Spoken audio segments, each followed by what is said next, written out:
Pilnmēnesis un fibromialģija neiet kopā. Šis laiks ir mums kā virpulī. Šī papildus enerģija, kas nāk no augšas, kas nāk ar mēnesi manipulācijām, ir vēl spēcīgāka paaugstinātība, jūtīgums pret visu. Augstumu, karstumu, mitrumu, stresu, spēcīgs migrēnas sāpes, spēcīgs emocionālais uzliesmojums, vibrācijas, pastiprinātas sāpes, agresija, aizkaitinātība. Liels emocionālais spēka virpulis atgriež mūsu pagātnē. Mēs raudam. Asaras ar domām, cik labi bija, kad bija vesela. Ciešanas lielas un nesaprašana, kas ar mums notiek. Bet, ziniet, ir jābūt stipriem. Tas ir tāds moments, tas uzplūduma moments, kas ir jāzina visiem, ar ko būt gataviem. Ir jābūt stipriem. Protams, ir ne tikai normāli, bet arī veselīgi sērot par vecās dzīves zaudēšanu, ko mums atņēma fibromialģija. Tai pašā laikā vienlaikus priecājoties, ka mēs vēl joprojām esam dzīvi, ka mēs varam kaut ko izdarīt. Pieņem to kā mācību. Atcerieties, ka spēja mācīties, izglītoties par to, kas ar jums notiek, ir kā dāvana. Pat tie sāpes ir jūsu skolotājs. Un nekad nevienā stāvoklī nerunājiet par sevi negatīvi. Ne tikai fibromialģijas stāvoklī, vispār. Pat kā joku nedrīkst. Jūsu ķermenis nezina atšķirību. Vārdi ir kā enerģija, un tie aburti pieplok, un tie paliek. Un tad pēc tam mēs nevaram saprast, kāpēc mēs nevaram uzlabot, kāpēc mēs nevaram notievēt. Tāpēc, ka mēs visu pret sevīm liekam.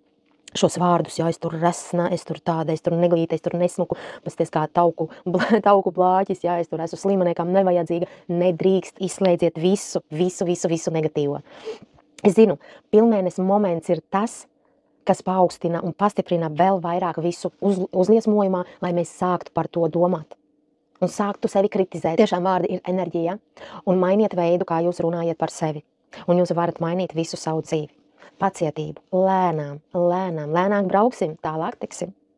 Es lēnāk braucu, tālāk tiku par visiem fibromialģijas pacientiem, it sevišķi latviešiem, tie, kuri man ir rakstījuši. Es esmu tālāk tikusi, jo es lēnāk braucu. Es nepiedodu gāzi, nekur nesteidzos, jo es zinu to, ka fibromialģijai nedrīkst to darīt. Man ir stāži jau 8 gadi, lai vai cik tas smieklīgi neizklausītos stāži.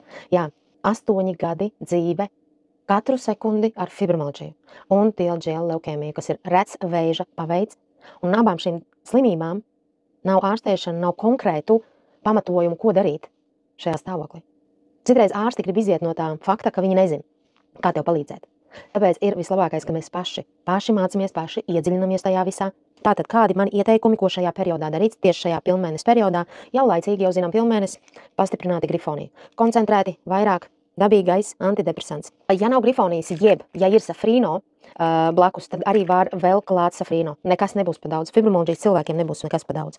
Tā, protams, klāt pie fibromialģijas pildam savas smadzenes ar lecitīnu. Lecitīns skaisti nomierinās un dos to lādiņu tieši smadzenēm. Tad vēl viens produkts, ja jums ir mājās mindsets, tieši pastiprinātu šo periodu, bet viņu vispār vajadzētu profilaktiski tādiem cilvēkiem, kā fibromialģijas cilvēkiem, it sevišķi tiem, kuriem arī sāk rokas tirpt ar adatiņām, tā kā durt, tad šeit arī iekšā ir folīda aciti, jo tāpēc, ka tas var būt folīda acita trūkums. Jā, par to mēs parunāsim, jo tāpēc, ka ir viena situācija, kas ir notikusies. Tā, mindsets, tā, koncentrēti, H-500. Spēcīgākais antioksidants, H-500. Tātad, protams, magnēziums man vislabāk patīk aušanmin, pievienojās pie ūdens un ļoti spēcīgs. Tad ļoti spēcīgs pret sāpēm ir kurkumīns. Es izmantoju lipsomālo kurkumīnu, tas ir ļoti spēcīgs un ļoti labi ar grifoniju. Viņi abi divi arī iet kopā, ļoti labi strādā ar sāpēm.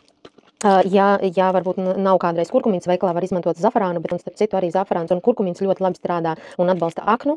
Protams, taukskābes, jā. Man bija viens arī jautājums, jā, Jolanta, vai tu dzer lecitīnu un omegu kopā? Protams, tās ir taukskābes, kas ir vajadzīgs smadzenēm, un starp citu ne tikai omega ir vajadzīga orgāniem, divas lecitīnas, paskatieties internetā, cik smadzenēm ir vajadzīgs lecitīns, un grūtniecēm, atcerieties, ja jūs esat kaut kādā periodā, kaut kādā depresijas periodā, jums ir jālieto lecitīns, jo 14 reizes vairāk bērniņam jūsu puncī ir vajadzīgs lecitīns, līdz ar to, ja jūs esat kaut kādā depresijā vai vai kaut kādā stāvoklī, kad stresa stāvoklī, tad jums lecitīna līmenis ir ļoti, ļoti pazemināts. Un līdz ar to sanāks tā, ka jums jau trūkst un bērniņam trūks, ja, un tad pēc tam brīnamies, ka bērniņi piedzimst ar kaut kādām veselības problēmām, ar kaut kādām mentālām problēmām, ja, jo tāpēc, ka mammas jau pašas neskatās sev līdzi un nepilda to organismu, ar ko vajadzīgs.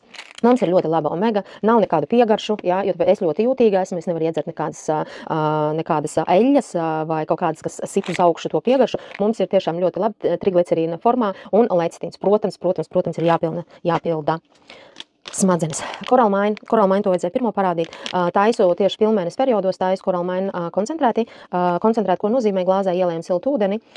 Šo mazo sašai attaisam un ieberam vienkārši ūdens glāzē un silti izdzeram.